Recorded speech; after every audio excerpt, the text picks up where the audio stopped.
Nous sommes au MIPIM 2024 et nous sommes rejoints sur le plateau de BITV par M. Pierre-Léo Cadio, qui est Head of Office and Retail chez Oxford Properties.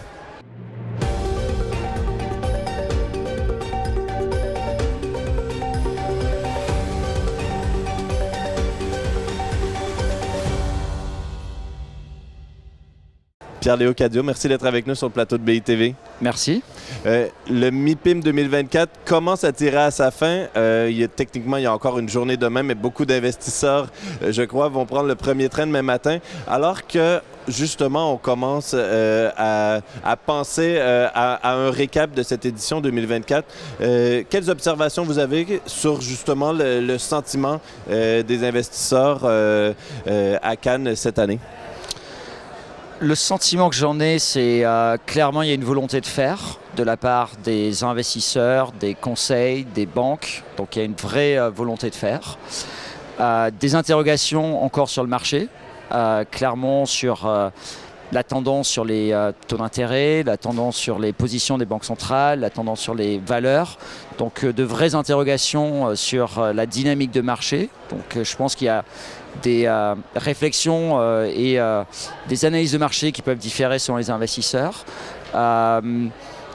Un peu d'attentisme, je trouve, parce qu'il y a quand même encore pas trop de deals qui sont sur le marché, commercialisés. La pipeline des brokers, des agents n'est pas encore aussi importante qu'elle a pu l'être ces dernières années.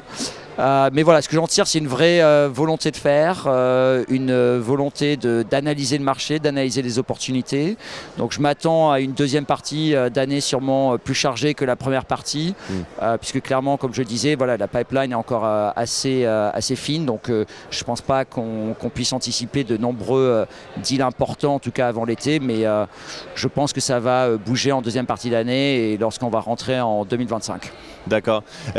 Un thème récurrent au cours du MIPIM, comme au cours des derniers mois d'ailleurs, était l'importance accrue de l'asset management dans les nouvelles stratégies, ou plutôt dans les stratégies tout court des investisseurs immobiliers, dans un contexte où il y a eu un nouveau cycle. Beaucoup de gens nous ont dit pour créer de la valeur, on va devoir encore plus travailler nos actifs. Vous, c'est ce que vous avez fait au cours des dernières années aux 32 Blanches. Vous venez d'annoncer la dernière location de cet actif du Paris QCA. Pouvez-vous peut-être nous expliquer ce que vous avez fait aux 32 Blanches, puis comment justement cette opération est peut-être emblématique de ce que les investisseurs peuvent faire pour créer de la valeur en 2024 et dans les années à venir? Oui, alors je pense que clairement, c'est la vraie dynamique de marché aujourd'hui où les investisseurs passent beaucoup plus de temps sur le portefeuille existant que sur les nouvelles acquisitions. Une des données, c'est clairement le manque de liquidité sur le marché. Donc, il y a peu de transactions. Donc, forcément, automatiquement, les investisseurs passent un peu plus de temps sur leur portefeuille.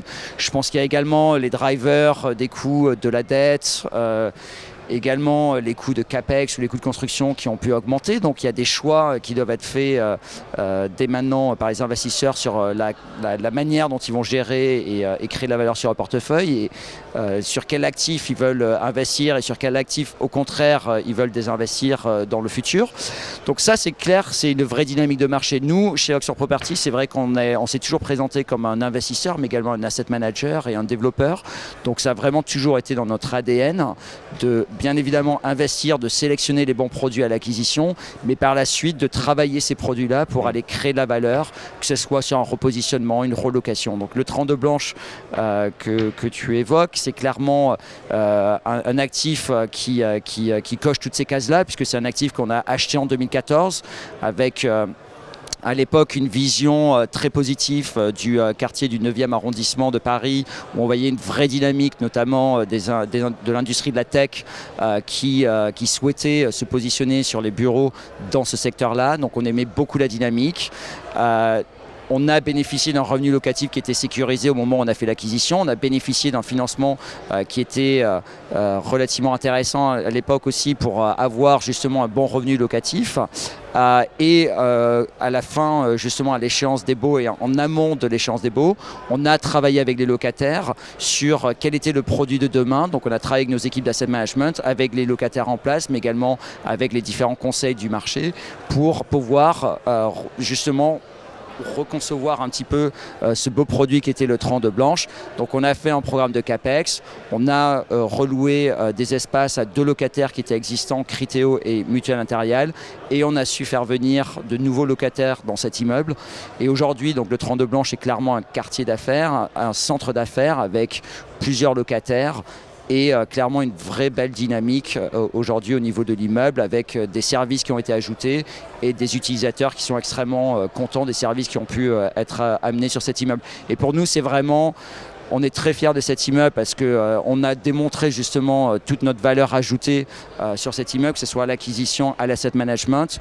Et donc aujourd'hui, on est très content d'avoir cet immeuble en patrimoine et on a d'autres sujets qui vont arriver par la suite, que ce soit à Paris, en Europe ou dans le monde, sur lesquels on va pouvoir justement continuer à démontrer cette philosophie. Mais c'est sûr que l'asset management aujourd'hui est extrêmement important dans le contexte actuel et notamment sur le secteur du bureau pour aller chercher la valeur et pour répondre au mieux aux exigences des utilisateurs. D'accord. Récemment, vous avanciez à Businessimo à avoir des ambitions renouvelées en termes d'acquisition ou à tout le moins peut-être un appétit renouvelé pour l'acquisition. Pouvez-vous justement nous en dire plus sur votre feuille de route pour ce début de nouveau cycle en France évidemment, mais en Europe en général? Oui, alors nous, le marché français reste clairement un marché important pour notre stratégie européenne. On a 3 marchés corps sur le marché européen que sont la France, l'Allemagne et le Royaume-Uni. Il se trouve qu'en France, on a arbitré quelques actifs fin 2021 avec Windows à la Défense et le 92 Avenue de France dans le 13e arrondissement. Donc notre allocation a un petit peu diminué sur le marché français.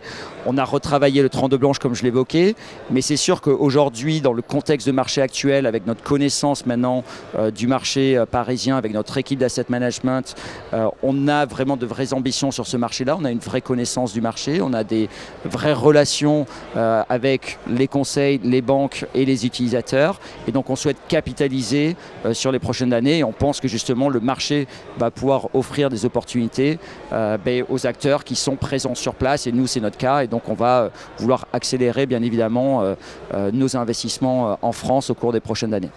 Pierre-Léo Cadot, merci d'avoir été avec nous sur le plateau de BITV. Bonne fin de MIPIM à tous. En attendant, je vous dis à bientôt sur BITV.